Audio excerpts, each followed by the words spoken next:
역성되기를 간절히 소망하고 있습니다. 많이 나오지 못했지만 또 새로 오신 분 많지 않지만 새로 오신 분도 있습니다. 우리 박수로 한번 환영하겠습니다.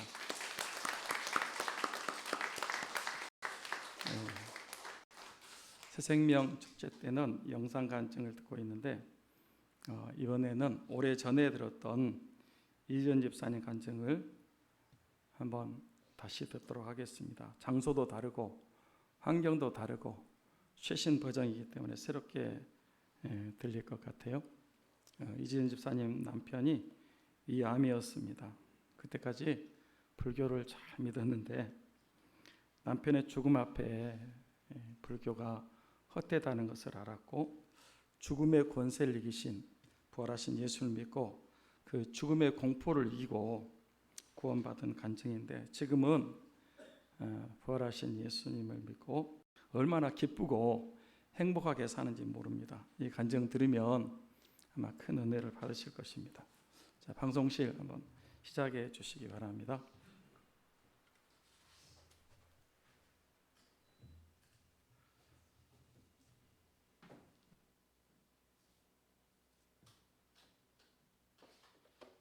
큰 박수로 맞아주시기 바랍니다.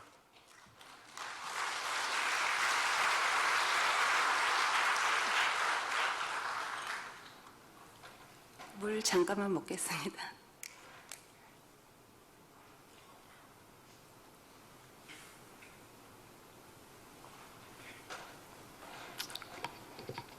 안녕하세요. 저는 춘천 한마음교회에서 온 이준입니다. 만나 뵙게 되어서 반갑습니다.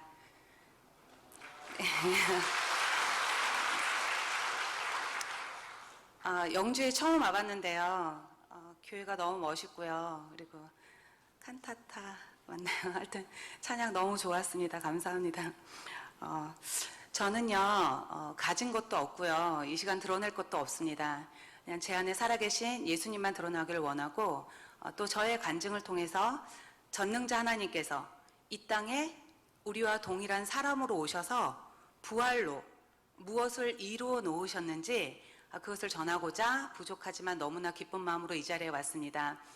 부활절날 이렇게 귀한 자리에 불러주셔서 다시 한번 감사를 드립니다. 저희 남편이 2002년도에 위암 말기 판정을 받았습니다. 그래서 한 1년 반 동안 투병 생활을 하게 되었습니다. 제가 투병 생활하는 남편을 옆에서 지켜보면서 이 죽음이라는 게 얼마나 무섭고 두려운 것인지 보게 되었습니다. 그리고 이게 한 번 죽는 것은 사람에게 정해져 있잖아요. 히브리서 9장 말씀에도 있고요. 근데 이 죽음이 이렇게 두려운데 예수님의 부활의 복음이 어떻게 이 죽음의 공포를 한순간에 삼켜버리는지를 실제로 경험하게 되었습니다. 그래서 오늘 이것에 대해서 간증을 하려고 합니다. 남편이 위암 말기 판정을 받고 병원에서 전이가 되지 않았다, 수술이 가능하다. 그래서 이제 저희 부부는 수술 날짜를 급하게 잡았습니다. 잡고 이제 수술을 하게 되었는데요. 수술실 들어간 지 1시간쯤 되었을 때 이제 선생님께서 보호자를 찾으시더라고요. 그래서 그 선생님을 따라서 수술방 안으로 들어갔는데 이제 배를 개복해 놓으신 것을 보게 해주시면서 이렇게 보여주시면서 설명을 해주시더라고요.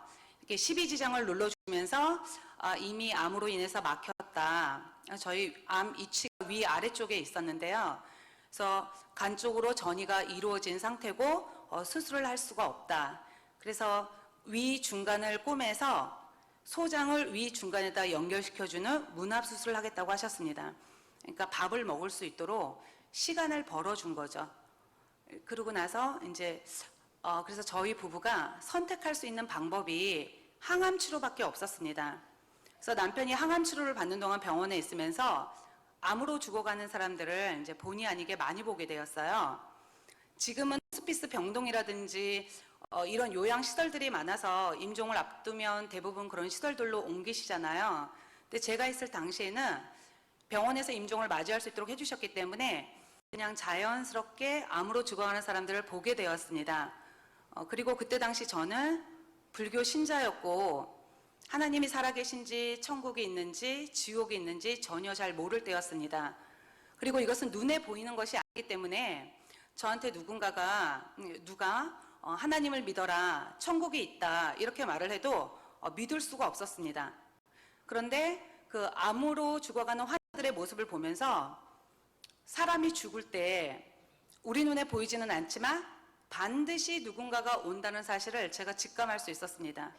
그리고 천국이 있는지 지옥이 있는지 전혀 잘 몰랐지만 그 죽어가는 사람들의 모습을 통해서 천국이 있구나, 지옥이 있구나 제가 확신을 했고, 죽을 때 반드시 누군가가 오는데 이 사람들은 그거를 보는 거예요.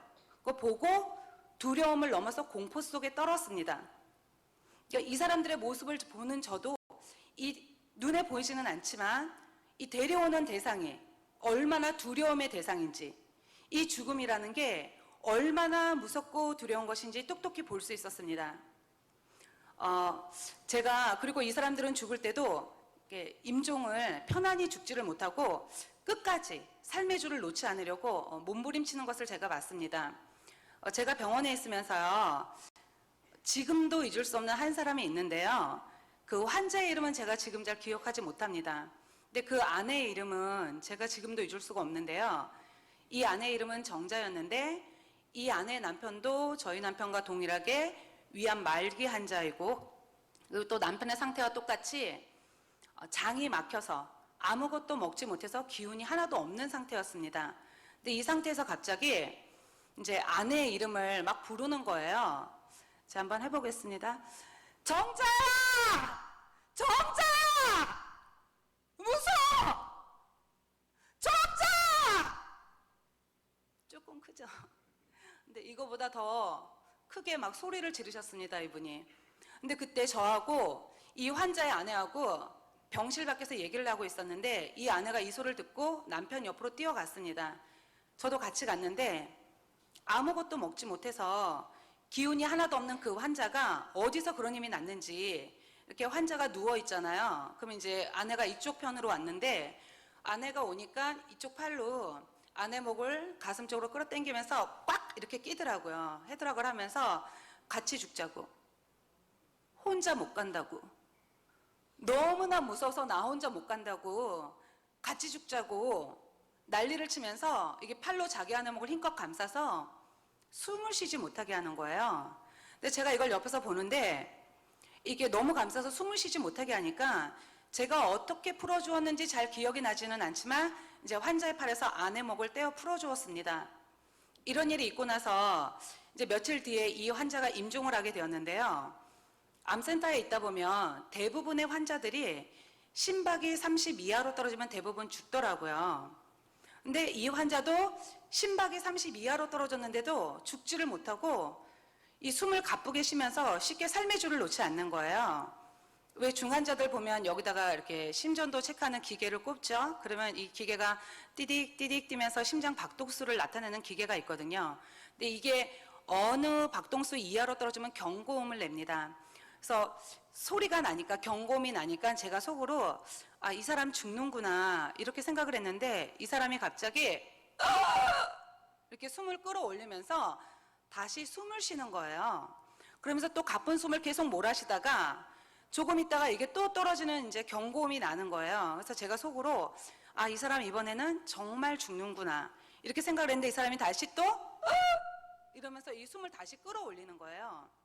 근데 이걸 3일 동안이나 계속해서 반복을 하는 거예요. 제가 이걸 옆에서 보는데 너무나 힘들고 너무나 고통스러워 보이는 거예요. 저는 지금 숨을 정상적으로 쉬잖아요. 근데 이게 쉽지 않거든요. 그러니까 제가 그 사람이라면 차라리 죽는 게 낫겠다 이런 생각이 들었는데 그렇게 이 사람이 그런 식으로 계속 3일을 버티는 거예요. 그리고 눈에 보이는 이 환자의 겉모습은 거의 말이 아니었습니다.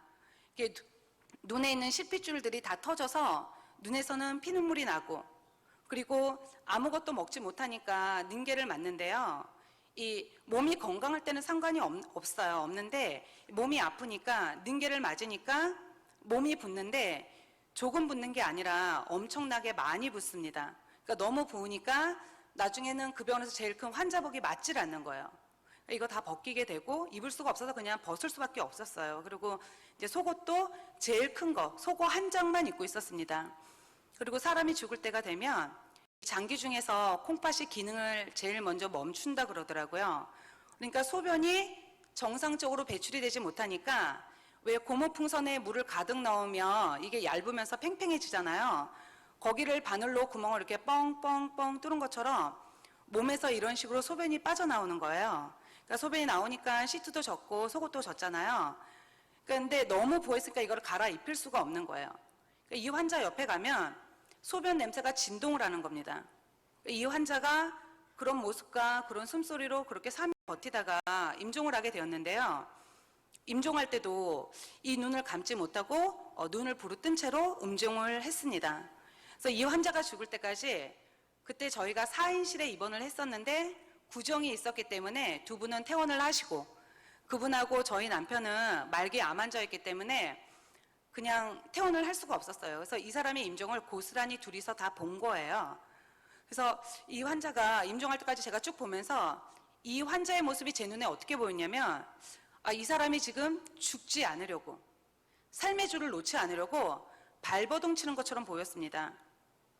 그러니까 저희 남편도 이 환자와 동일하게 병원에서 가망이 없다 사형 선고 받은 상태이고 본인이 저런 모습으로 죽는다고 생각을 하면 얼마나 무섭고 두렵고 끔찍할까. 제가 이런 마음이 들어서 그 남편이 그 죽어가는 환자의 모습을 보지 못하도록 제가 커튼을 쳐주었고요. 그리고 이 사람이 가끔 비명을 지르는데요. 이 소리를 그냥 한 번만 들어도 소름이 쫙 끼칩니다. 그래서 저희 남편이 그 숨소리와 그 비명소리를 듣지 못하도록 제가 남편의 귀를 막아주었는데요. 아무 소용이 없었습니다. 이미 저하고 남편에게는 이 죽음의 공포가 그대로 임해버렸어요. 그러니까 남편이 두려워할까 봐 보지 못하겠지만 남편의 머릿속에는 이 죽음의 공포가 가득 찬 듯했습니다. 저희 아이들이 상당히 그때 어렸는데요. 아이들이 병실에 와도 남편의 눈에는 아이들이 보이지 않는 것 같았고요. 그리고 제가 옆에 있어도 저도 보이지 않는 듯했고 그리고 부모님이 오셔도 부모님도 안중에 없는 것 같았습니다. 그냥 이 사람 입에서 나오는 모든 말은 나 편안히 죽고 싶다. 나 저 사람처럼 저렇게 죽고 싶지 않아. 나 편안히 죽고 싶어. 지은아 나 저거 싫어.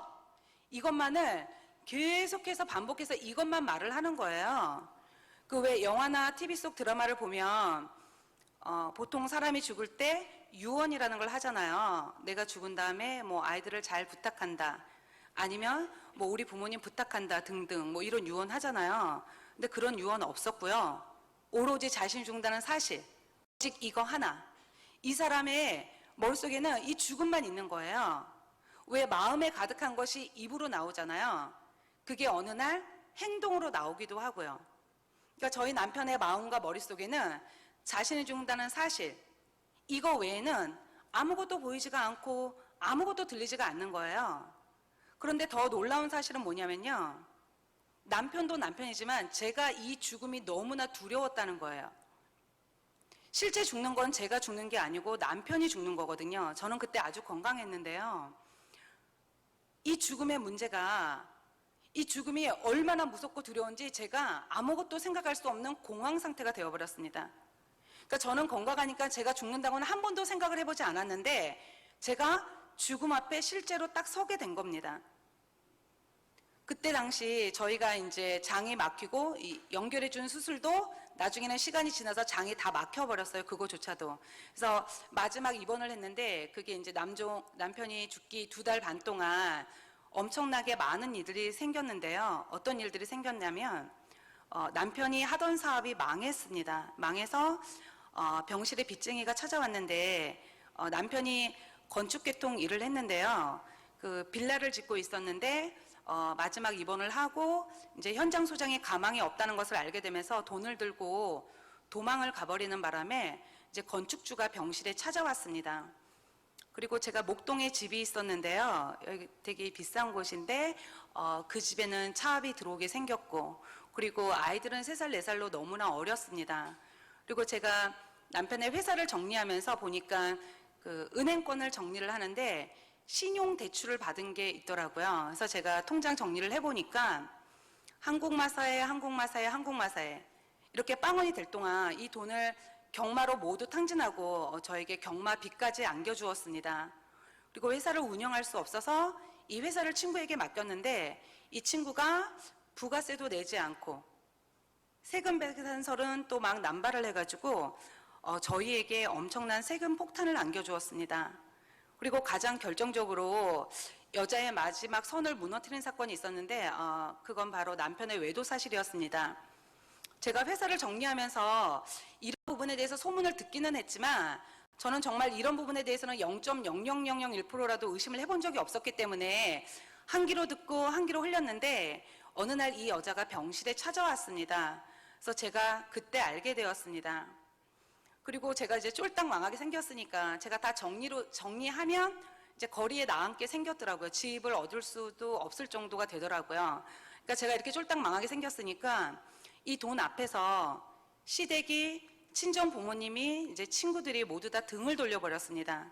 그러니까 이런 많은 일들이 한꺼번에 생기면서 그때 당시 제가 살아야 될 이유를 모르겠더라고요. 살아야 될 희망도 안 보이고 살아야 될 소망도 안 보이고 아무것도 보이지가 않는 거예요. 다 나를 버려도 되는데 저를 낳아주신 제 부모님이 돈 앞에서 등을 돌리시는 것을 보면서 이 세상에서 내가 의지할 사람이 단 한 사람도 없구나. 이 세상에서 나를 도와줄 사람이 아무도 없구나. 나 죽어야 되는구나. 제가 이걸 생각했을 때 자살을 생각했습니다. 어린 두 아이들도 전혀 생각이 나지 않았고요. 그러니까 죽는 사람들의 심정을 알겠더라고요. 남편은 어차피 죽을 거니까 남편이 어떤 일을 했고 무엇을 했어도 이제 제가 다 감당을 해야 된다고 생각을 했습니다. 왜냐하면 그것도 이제 남편을 위해서라기보다 남편이 죽은 다음에 제가 후회할까 봐. 남편을 보낸 다음에 내가 좀 더 잘해줄 걸, 좀 더 참을 걸 하는 이런 마음이 들까 봐 남편이 어떤 일을 했고 무엇을 했어도 제가 다 감당을 해야 된다고 생각을 했고 이제 실제도 감당을 하고 있었는데 이런 많은 문제들이 한꺼번에 오니까 더 이상 아무것도 하고 싶지가 않은 거예요. 근데 이런 많은 문제들이 있었는데요. 제가 죽음 앞에 실제로 딱 서게 되니까 이런 많은 문제 중에서 그 어떤 것도 단 한 가지도 생각이 나질 않는 거예요. 모든 문제들이 그냥 죽음 밑으로 그대로 잠식이 되어버렸습니다. 그냥 제 눈에는 그냥 딱 죽음만 보이는 거예요. 그래서 제가 그때 알았습니다. 인생에서 가장 큰 문제는 돈도 아니고 명예도 아니구나. 우리 인생이 다 돈과 명예를 쫓아서 살잖아요. 근데 인생에서 가장 큰 문제가 바로 죽음이라는 것을 제가 그때 알았습니다. 이 세상에 그 어느 누가 이 죽음의 문제를 해결해 줄 수 있을까? 이 세상에 그 어느 누가 이 죽음에서 벗어날 수 있을까? 돈은요, 없으면 벌면 됩니다. 많이 벌든 좀 벌든 돈은 상대적인 거니까 벌면 됩니다. 그리고 명예도 내가 원하면 노력해서 얻으면 됩니다. 요즘 돈이 많으면 명예를 돈으로 사기도 하잖아요. 그런데 이 죽음의 문제는 어떻게 할 수가 없는 거예요.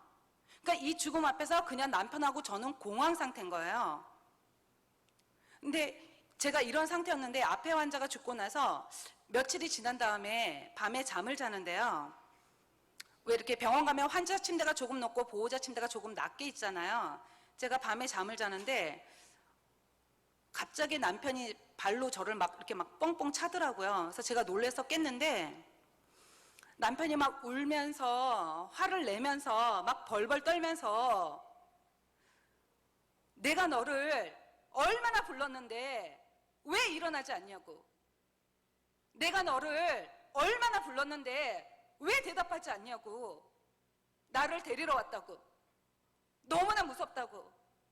침대를 뺑 둘러쌌다고. 나 무서워. 이러면서요. 그 다 큰 어른이 막 울부짖는 거예요. 근데 제가 그때 남편의 눈을 봤는데 이 눈이 공포에 질려 있는 거예요. 왜 어르신들 이런 말씀들 많이 하시죠?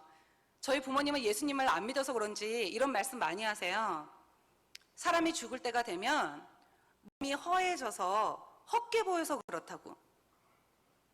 근데 그렇지 않습니다. 제가 남편의 눈을 봤는데 이 눈이 공포에 질려 있는데요. 이 공포가 그대로 저에게 오는 거예요. 그러니까 남편은 분명히 뭔가를 본 거예요. 제가 예수님 믿고 나서 알았습니다. 사람이 죽을 때가 되면 영적인 눈이 열려서 자기가 천국을 가는지 지옥을 가는지 아는 거예요. 근데 제가 그때는 영적으로 아무것도 몰랐기 때문에 이거를 어떻게 해결을 해줄 수가 없는 거예요. 그래서 제가 그냥 남편의 마음을 진정시키려고 했습니다. 여보, 진정하라고. 내가 옆에 있다고. 아무도 없다고. 이러면서 진정시키려고 했습니다. 이런 일이 있고 나서 그 후에 2번 더 이런 일이 있었는데요. 형태는 조금 다르게 왔습니다. 저는 눈에 보이지 않는데 남편이 말을 해줘서 아는 거예요. 이런 일이 올 때마다 남편의 반응은 처음과 동일했습니다. 그때마다 두려워했고, 그때마다 공포 속에 떨었고, 그때마다 난리가 나는 거예요. 근데 3번째 일이 왔을 때 제가 무슨 생각이 들었냐면, 이 사람 지옥이구나. 우리 남편 지옥 가는구나. 그래서 제가 그때 염주 돌리고 있었거든요. 불교에서 있는 이렇게 기도문 같은 게 있어요. 그거 읽으면서 막 돌리고 있었거든요. 근데 이게 딱 오는 순간 집어 던지고 본능적으로 하나님을 찾았습니다. 아파 환자가 어떻게 죽는지 내가 똑똑히 봤는데 이 지옥이 얼마나 무섭고 두려운 것인지 내가 그 사람을 통해서 똑똑히 봤는데 남편을 이대로 지옥을 보낼 수가 없는 거예요. 그래서 제가 그때부터 미친 듯이 하나님께 매달렸습니다. 하나님, 제발 저희 남편 살려달라고. 모든 것을 다 잃었으니까 모든 것을 다 가져가도 좋고 어차피 다 잃었으니까 다 가져가시라고.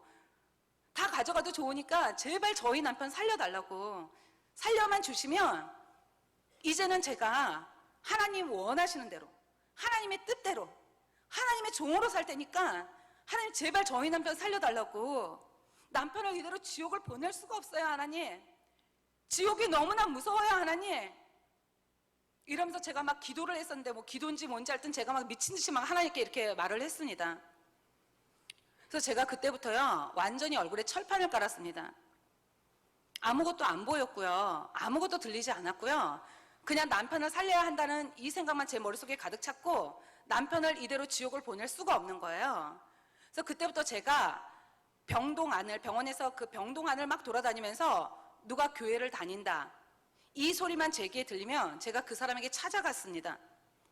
그 사람이 환자가 되었던 보호자가 되었던 병문안을 온 사람이든 찾아가서 저희 남편 죽습니다, 하나님께 살려달라고 기도 좀 해주세요 이러면서요, 제가 그 사람 언제 봤다고요, 데리고 왔다 이러면 고상한 표현이고요, 남편의 손목을 잡고요 막 끌고 오다시피 해서 남편 있는 병실로 데리고 와서 저는 기도를 할 줄 모르니까 하나님께 살려달라고 기도 좀 해주세요. 제가 이러면서 기도 부탁을 했습니다. 그리고 제가 있는 병원은 기독교 병원이었기 때문에 원목실에 있었는데요, 거기 암센터 담당 전도사님에게도 끊임없이 찾아가서 제가 기도 부탁을 했습니다. 이게 병동에 소문이 날 정도로요 저는 완전히 미친 사람이 되어 있었습니다. 제가 남한테 뭔가를 부탁하거나 하는 그런 성격이 절대 아니에요. 근데 이 죽음 앞에서는요 자존심도 필요 없고요, 이 죽음 앞에서는 이성도 상식도 아무것도 보이지 않더라고요. 그냥 남편을 살려야 한다는 이 생각뿐이었습니다. 근데 이런 저에게 하나님께서 남편이 죽기 정확히 2주 전에 저의 기도에 응답하셔서 이제 한 언니를 보내주셨어요. 이 언니가 이제 춘천 한마음교회를 출석하고 계셨던 분인데요, 저는 집이 서울이에요.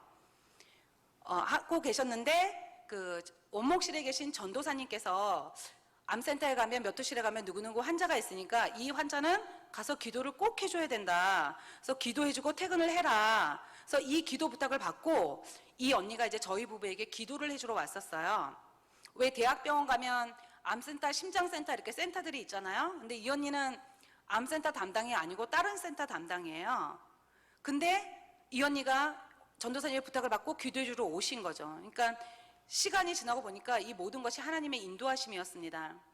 근데 이 언니가 와서요 저희 부부에게 어떤 많은 말씀을 하거나 아니면 성경을 펴서 어떤 많은 성경 구절을 찾아준 게 아니고요, 뭐라고 말씀하셨냐면 하나님이 이 땅에 사람으로 오셨고 그분의 이름이 예수님이고 이분이 우리 죄 때문에 십자가에서 죽으시고 부활하셨다, 이렇게 말씀하셨어요. 제가 이 말을 듣는데요 너무 깜짝 놀랐습니다. 제가 이 말을 듣는데요, 그 자리에서 기절하는 줄 알았습니다. 부활이라는 두 글자가 너무나 선명히 분명히 제게 딱 들리면서, 부활? 뭐야? 그럼 죽음이 끝이 아니라는 거잖아. 우리 부부는 이 죽음이 너무나 무서워서 이 죽음 앞에서 어떻게 하지 못하고 공황 상태인데, 부활이라니 그럼 죽음이 끝이 아니라는 거잖아. 그럼 예수님이 하나님이네? 이게 그냥 한순간에 알아졌습니다. 그래서 제가 너무 놀래가지고요, 언니한테 하나님이 언제 왔다 가셨냐고 따지듯이 물어보았습니다.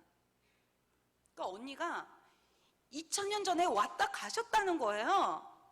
그래서 제가 하나님이 벌써 왔다 가셨냐고. 이건 천지가 개벽할 사건인 거예요.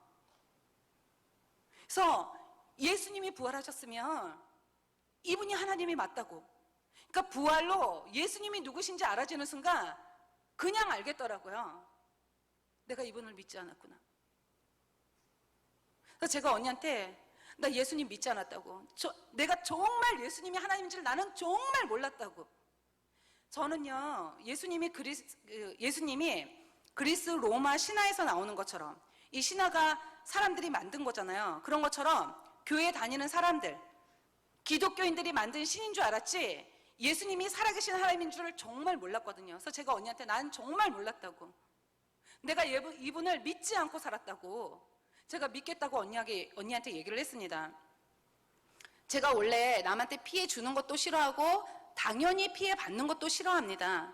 그래서 제 삶을 제 나름대로 계획을 세워서 착하고 성실하게 살았는데 왜 이런 많은 일들이 나에게 한꺼번에 생겼나, 이런 마음이 들면서 제가 제 평생에 한 번도 하나님을 찾은 적이 없었는데 이 힘든 게 딱 오니까요, 제가 원망을 하나님께 하고 있더라고요.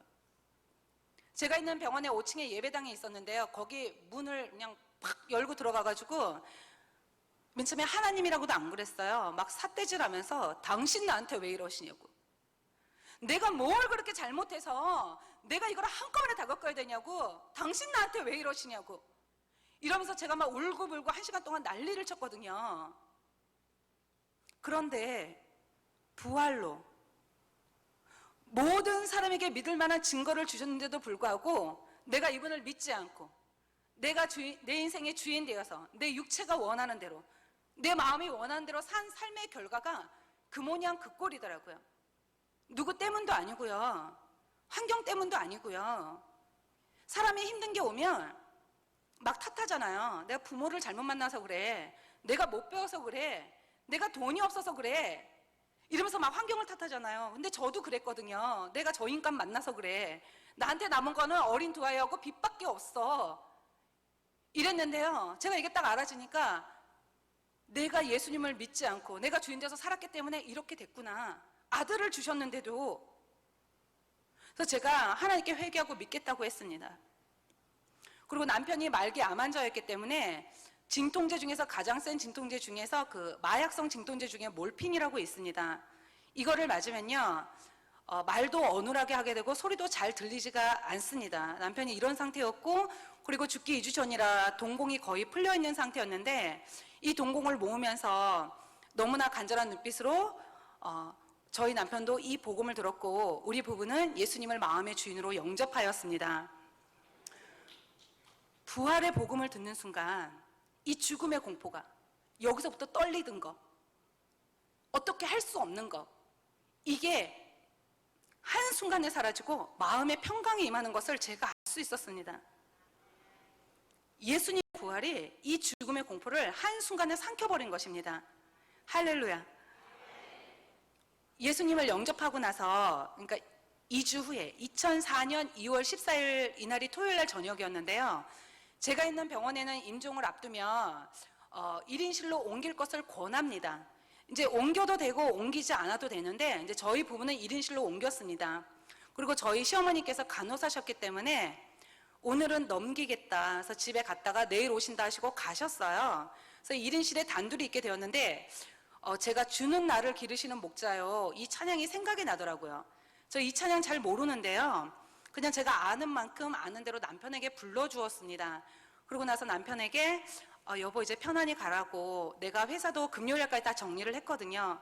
다 정리했고 당신 편안히 가라고, 그리고 천국 가서 하나님 만나면 내가 아이들을 잘 키울 수 있도록 당신이 하나님께 직접 부탁을 해라. 제가 이렇게 말을 했습니다. 이 말을 하고 나서 조금 있다가 남편의 맥박이 이제 막 떨어지는 거예요. 근데 맥박 30쯤 됐을 땐가 그때쯤 됐을 때 놀라운 일이 일어났고 남편은 소천을 하였습니다. 어떤 놀라운 일이 일어났냐면요, 남편이 이제 2달 반 입원을, 마지막 입원을 했을 때 장이 막힌 상태였기 때문에 아무것도 먹지 못해서요, 얼굴은 해골처럼 뼈만 남아 있었고요, 그리고 눈은 안구가 안으로 꺼져서 이 눈꺼풀도 감기지 못하는 상태였고요, 그리고 눈동자는 이렇게 동태 눈처럼 희뿌옇게 이렇게 죽어 있는 상태였고요, 그리고 입술과 혀가 계속 말랐기 때문에 제가 꺼지에 물을 묻혀서 계속 입술과 혀를 닦아주었는데 이렇게 혀는 눌러보니까 굳어 있더라고요. 그리고 혼수 상태였습니다. 그러니까 이 상태에서 이제 맥박이 막 떨어지기 시작한 거예요.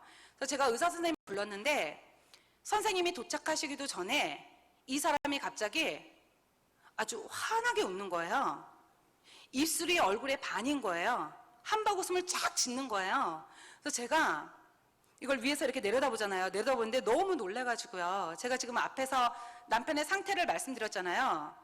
절대로 웃을 수 있는 상황이 아닌데, 웃을 수 있는 일이 아닌데 이 사람이 아주 환하게 웃는 거예요. 그래서 제가 속으로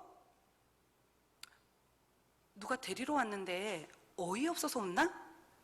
그거 아닌 것 같고, 그럼 그동안 나한테 고맙다고 웃는 건가? 그것도 아닌 것 같고, 왜 웃지? 왜 웃는지를 모르겠는 거예요. 근데 그렇게 환하게 웃고 있다가 남편의 심장이 띠 하고 이렇게 기계 소리가 나잖아요. 띠 하고 멈추는 순간 남편의 얼굴이 원래의 얼굴로 돌아갔습니다. 제가 남편의 임종을 저 혼자 보았기 때문에요, 이거를 그 누구에게도 말을 하지 않았습니다. 왜 말을 안 했냐면, 남편이 이런 상태였는데 웃고 갔다, 이렇게 얘기를 하면 이걸 누가 믿어줄까? 제가 이런 마음이 들어서요, 이걸 그 누구에게도 얘기를 하지 않았습니다.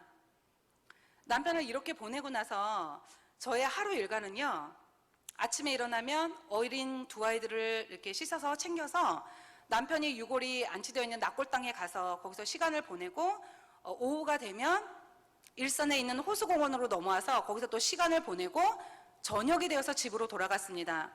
제가 이 삶을 왜 계속해서 반복했냐면요, 아픈 남편이었어도 옆에서 함께 얘기하고 모든 걸 함께 했는데 사람이 없어지니까 이 빈자리가 너무 큰 거예요. 이거를 어떻게 할 수가 없는 거예요. 그래서 제가 집에 있을 수가 없었습니다. 그래서 제가 너무 힘들어서 이런 시간들을 보내고 있을 때 처음 저에게 부활의 복음을 전해주었던 언니의 권유로 2월 달에 장례식 치르고 2004년 5월 달에 언니를 따라서 이제 춘천 한마음교회를 가게 되었습니다. 갔는데 목사님께서 강대상에서 설교를 하시는데 그 목사님의 장모님의 소천할 당시를 말씀하고 계셨어요. 목사님이 뭐라고 말씀하셨냐면, 하나님께서 네가 네 어머니를 사랑하는 것보다 내가 더 네 어머니를 사랑한다. 목사님이 이렇게 말씀하셨는데요, 이 말씀이 저에게는 이렇게 들리는 거예요.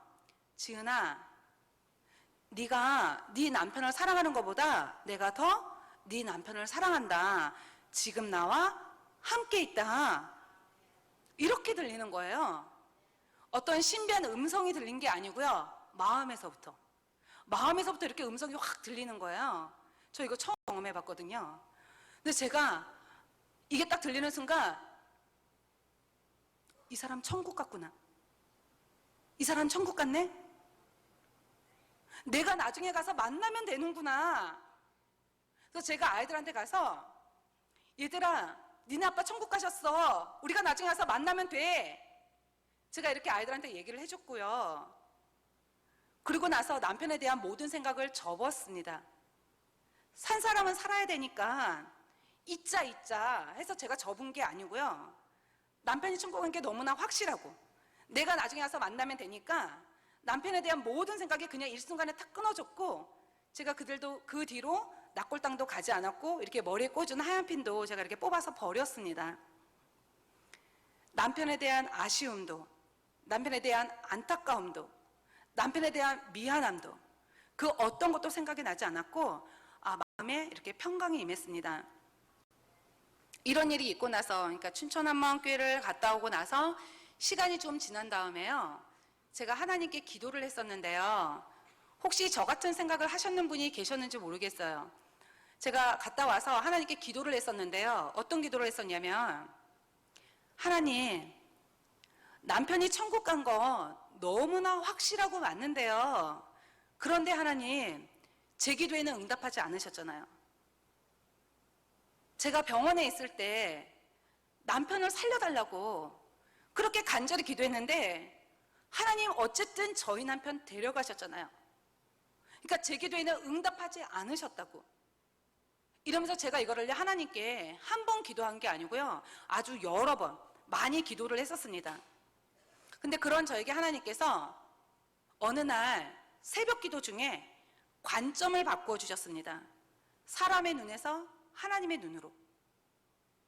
사람이 살아서 걸어 다니고 숨을 쉬고 있어야지만 저는 사람이 살아있다고 생각을 했는데, 하나님의 눈으로 보실 때 사람이 살아서 걸어 다니고 숨을 쉬고 있어도 그 영이 하나님께서 죽어 있으면 이 사람은 지금 죽어 있는 사람인 거예요.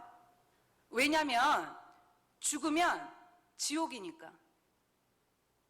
그리고 하나님의 눈으로 보실 때 이 육신이 죽었어도 그 영이 하나님께 대해서 살아있으면 이 사람은 지금 살아있는 거예요. 왜냐하면 영원히 천국이니까. 죽음은 그냥 천국으로 가는 관문인 거예요. 그래서 기도 중에 이거를 알려주신 거예요.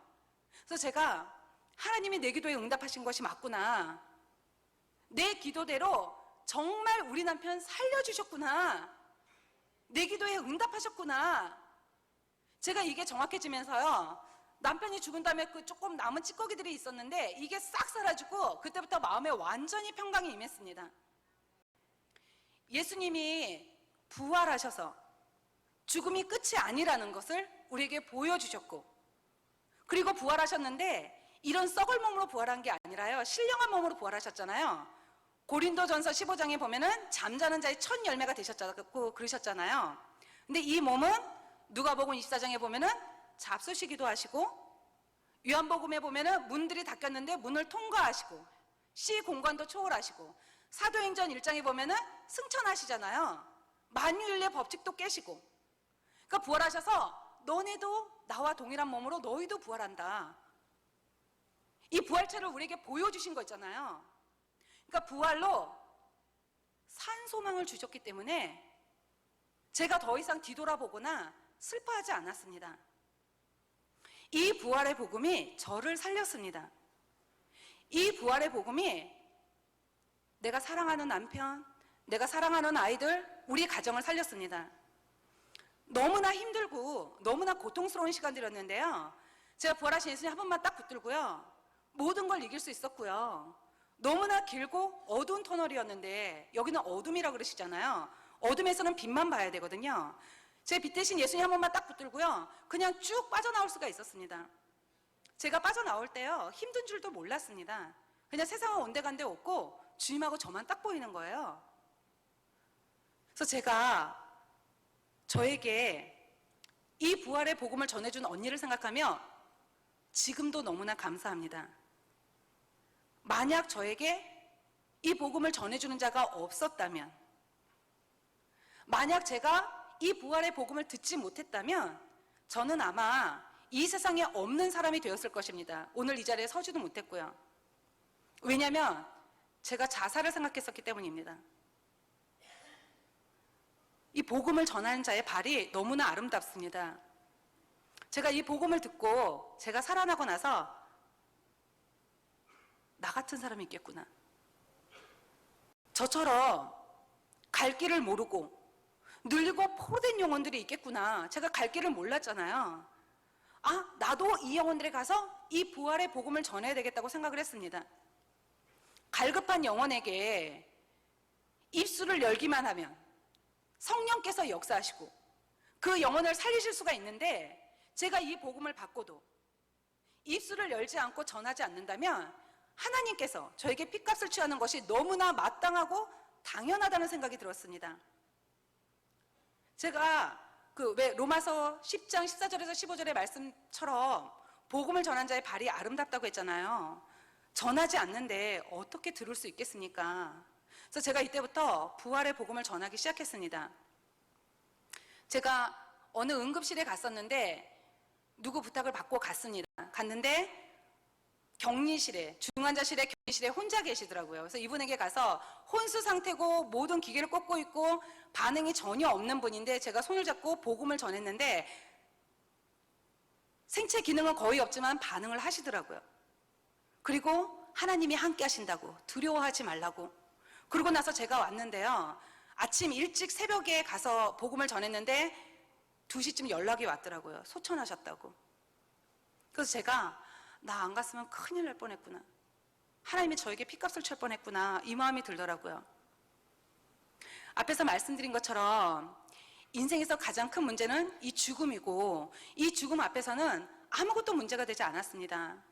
내가 오늘 죽는데 돈이 아무리 많아도 그 돈이 나에게 무슨 소용이고 내가 오늘 죽는데 명예가 아무리 높아도 그 명예가 나에게 무슨 소용이고 내가 오늘 죽는데 인간관계에 걸려 있다면 용서하지 못할 것이 없었습니다. 내가 오늘 죽는데 그 앞에서는 아무것도 문제가 되지 않았습니다. 인생에서 가장 큰 문제는 이 죽음이고 이 죽음의 문제는 이 세상에 그 어떤 것으로도 절대 해결할 수가 없었습니다. 근데 예수님이 부활로 이 죽음의 문제를 해결해 주셨습니다. 죽음의 종로로 타는 우리를 자유케 해주셨습니다. 저는요, 죽음의 문제를 해결받은 자입니다. 제가 이걸 해결받고 나서 하나님 저를 빨리 데려가시라고. 살아야 될 이유를 모르겠는 거예요. 날 데려가시라고. 근데 사명이 있다는 거예요. 그거 감당하고 오라고. 전능자 하나님께서 이 땅에 사람으로 오셔서 부활로 인생에서 가장 큰 죽음의 문제를 해결해 주셨습니다. 예수님이 십자가에서 죽으시고 부활하셔서 죽음의 권세를 깨뜨리셨고 승천하셔서 지금 하늘 보좌 우편에 살아계시고 하늘과 땅의 모든 권세를 가지시고 만왕의 왕이시고 만유의 주인이신 이분이 내 안에 들어오셔서 영으로 연합되어 있잖아요. 이분이 내 안에 들어오셔서 영원토록 나와 함께 하시는데 아무것도 문제가 되지 않는 거예요. 죽음의 문제를 해결받았는데 뭐가 문제가 되겠습니까? 죽음의 문제를 해결받았다는 건 인생의 모든 문제를 해결받은 겁니다. 이분이 나와 함께 하시는데 제가 못할 것이 없더라고요.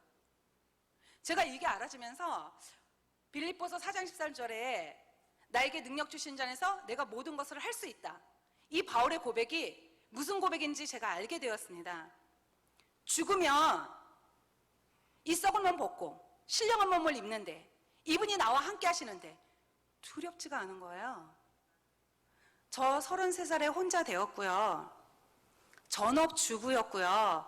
아이들 어렸습니다. 더군다나 가진 것도 없고 배운 것도 없었습니다. 남편이 죽고 나면 어떻게 살까 하는 이런 염려들, 두려움 있을 수가 있잖아요. 그런데 두렵지가 않은 거예요. 다 나를 버려도 되고 다 나를 몰라줘도 되고 이분이 나와 함께 하시니까 두렵지가 않은 거예요. 그래서 제가 내가 이제 이 세상에서 살면서 할 거는 복음 전하는 거 이거밖에 없구나. 제가 여기에 저의 인생을 모두 드리고 있습니다. 제가 부활하신 예수님을 만난 지 벌써 만 10년이라는 세월이 지났는데요. 복음을 전하는 사명이 내 생명보다 귀하다는 마음은 지금도 변함이 없습니다. 왜냐하면 이 사명은 하나님께 받은 사명입니다.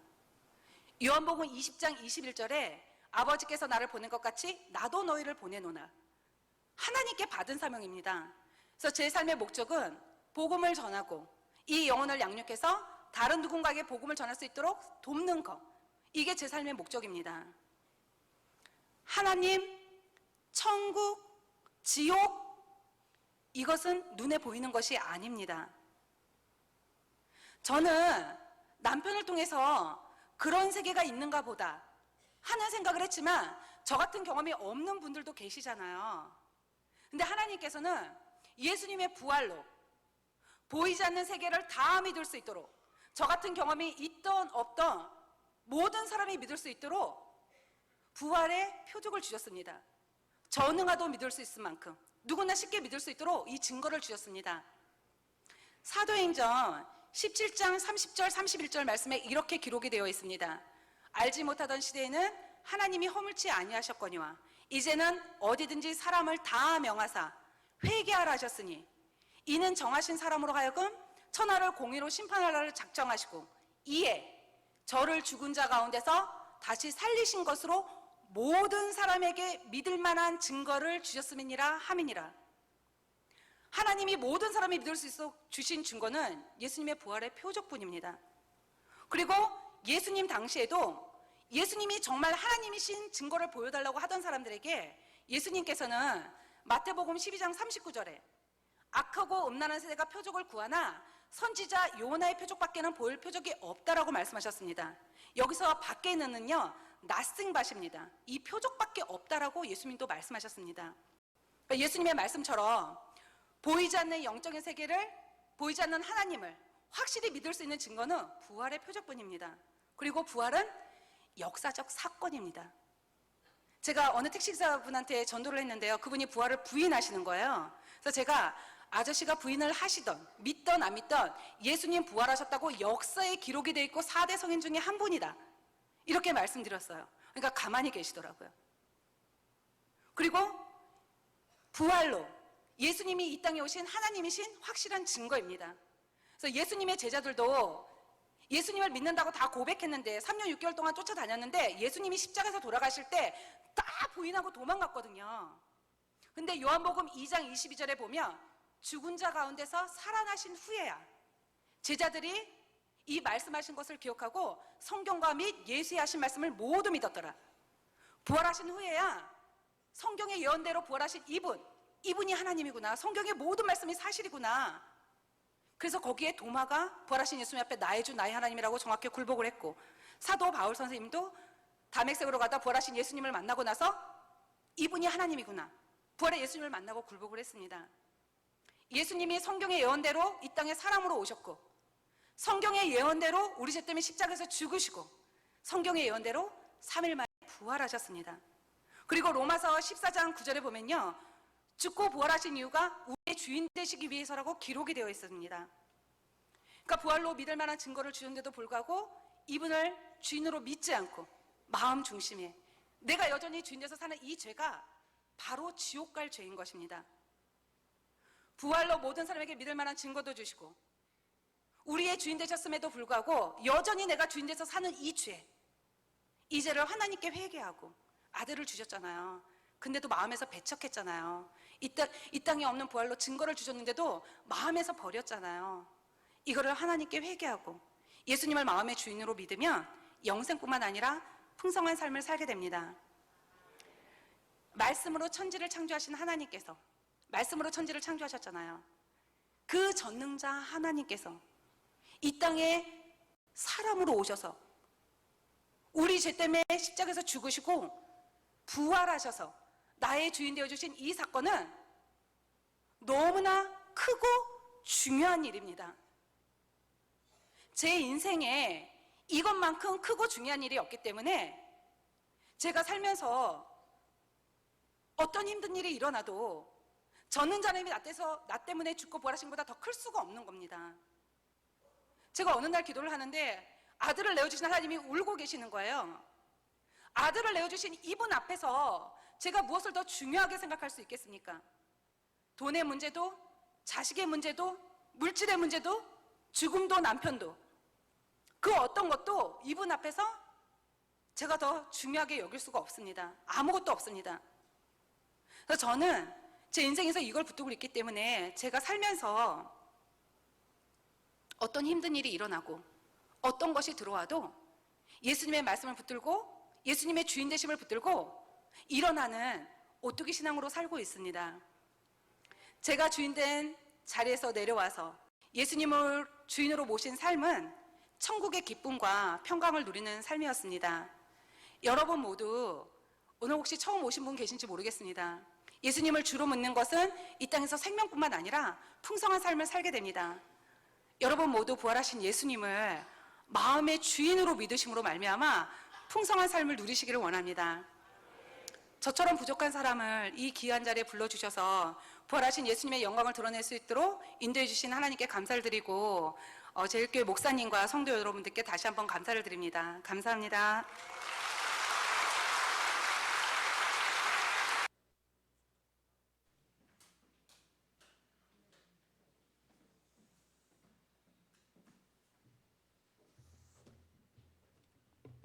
어떻게 잘 보셨습니까? 예.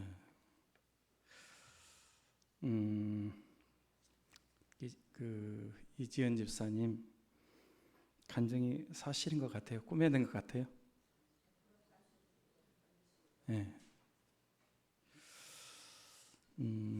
이거는 사실입니다. 만약에 궁금하시면 그분한테 전화해 가지고 정말 그 말이 진짜냐고 물어보셔도 됩니다. 전화번호 가르쳐 드릴 수도 있습니다. 지금 저분이 생생하게 살아계시니까. 그래서 우리가 예수 그리스도를 주로 믿는. 이제 결론적으로 잠깐 말씀드리고 마치겠습니다. 지금 이 지구촌에 사는 사람들에게 제일 큰 문제는 네 가지라고 볼 수 있습니다. 하나는 죄의 문제입니다. 죄는 반드시 저주받고 심판받고 죽게 되어 있죠. 사망이기 때문에. 그런데 죄 없는 사람이 한 사람도 없지 않습니까? 그래서 저주와 고통 가운데 살다가 다 죽음의 길로 가는 것입니다. 두 번째가 죽음 문제입니다. 사람은 반드시 한 번은 죽게 되어 있습니다. 병들어서 죽을 수도 있지만 나이 많아서 죽기도 하지만은 꼭 그런 거 아니더라고요. 청년도, 학생도, 어린아이도, 갓난이도 죽어요. 죽음은 인류의 최대의 적입니다. 세 번째가 마귀 사탄 귀신의 공격과 지배를 받는다는 것이죠. 여러분, 마귀 사탄 귀신들이 있을까요, 없을까요? 영적인 존재인데 있어요. 안 믿는 사람들도 다 인정하잖아요. 그래서 이 악한 영들이 있기 때문에 이 세상에 끔찍한 일들, 사건, 사고들, 악한 일들이 있는 것입니다. 전에는 고유정 씨가, 이번엔 또 장유정 씨 사건이 부산에서 자기하고 아무 상관없는데 공부한다고 신청했다가 찾아가서 죽였어요. 어떻게, 근데 난 다 모르는데 제정신이 아니었다고 그러더라고요. 아니, 뭐 오해가 있어가지고 무슨 상처를 받았다니 그게 아니고 처음 한다는 거예요. 자기 과외 공부하고 싶다고. 과외도 참 함부로 못할 것 같아요. 과외하고 싶다고 그래가지고 중학교 교부했고 자기가 알바하는 선생님 찾아가서 첫 번 찾아간 자리에서 만나가 시체를 훼손해가지고 갖다 버리는, 제정신이 아니었대요. 지금 우리나라에서 일어나는 일들 아닙니까? 끔찍한 일들, 약한 일들, 불의한 일들, 이런 일들이 있는 거예요. 네 번째가 지옥입니다. 사람들은 죽으면 끝이라고 합니다. 그러나 성경에는 천국과 지옥이 있다고 말하고 있습니다. 실제로 천국과 지옥이 있습니다. 안 믿고 사는 사람들은 이제 거기 가서 내가 착각했구나. 그러나 이미 때는 늦죠.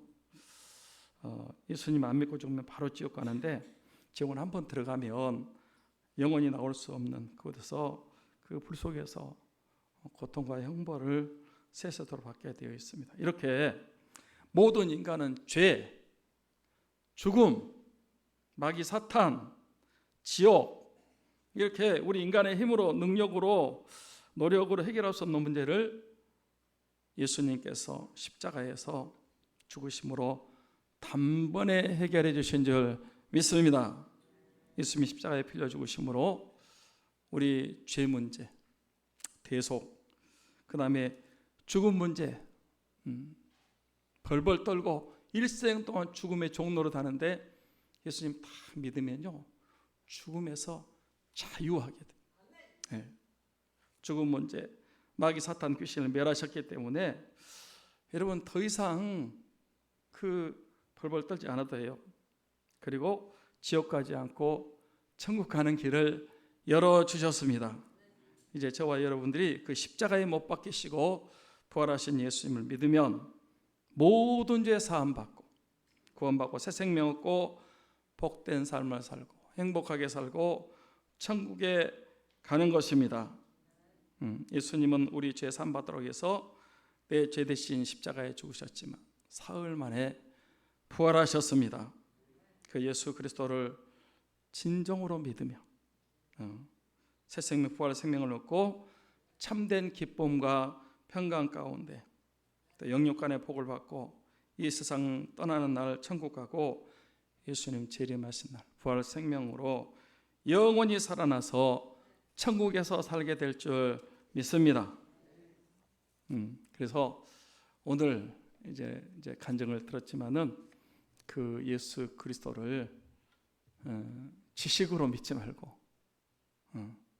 진짜로 나의 구주로 영접하시고 믿고 의지하고 순종하고 사셔야 됩니다.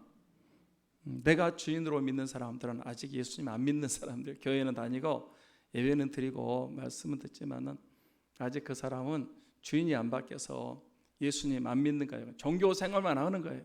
부지런히 하는. 그래서 지옥 가는 겁니다. 무사히. 주인이 바뀌어야 돼요. 예수님이 나의 주인이십니다. 주인 되시려고 주님이 십자가에 죽으시고 부활하셨어요.